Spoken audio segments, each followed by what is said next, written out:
Okay, Emily, so, or James, both of you, you're ready to sew now. And basically what you've done is your thread from the top is done, your bobbin is in, your threads are together. Now just pull gently on them and make sure that they're both coming nicely. If they're not, then something's wrong and you have to thread them. But make sure that your wheel is pushed back in again, because that bobbin, when you rewind your bobbin, you have to pull the wheel out, so now you have to push it back in. You'll know because all you have to do is move that wheel and you can see your needle move.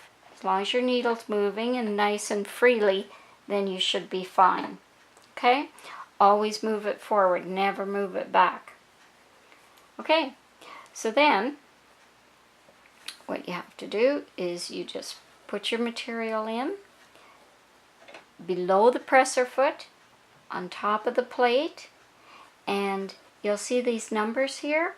They just mean what the distance is. Okay, you'll see where your needle goes, and just move your presser foot down when your material's there. Then what this is a selector. So this will tell you, the selector will tell you what stitch you're going to use, and the other knob will tell you your length. So I'm on number A, and it's telling me on here that number A is a straight stitch, and you want to use a straight stitch to begin with. You can use zigzags after, but for the very first time, just use your straight stitch. Then for length, use about 3. It's pretty good length. If you want to afterwards, then just try. Number 2 is shorter, number 4 is bigger, is longer, and you can try it that way. This little wheel right here is your tension. Your tension, you pretty well always want at 4. It might change later on if your material is finer or thicker or whatever, but basically just leave it where your manufacturer has set it, and it's usually at 4. Don't change it if you don't have to. Okay? Other than that, this on mine is a reverse. So you've got your foot pedal.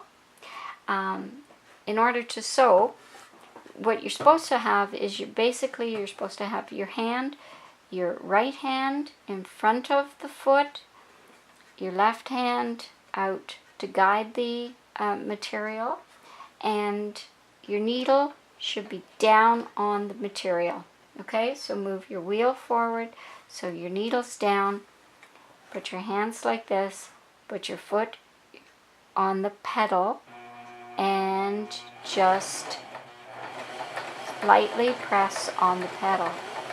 Trying to see, my hands aren't pushing, they're not pulling, they're only guiding it. When I stopped, the needle was down. If I wanted it up, I moved the wheel forward toward me, always toward me.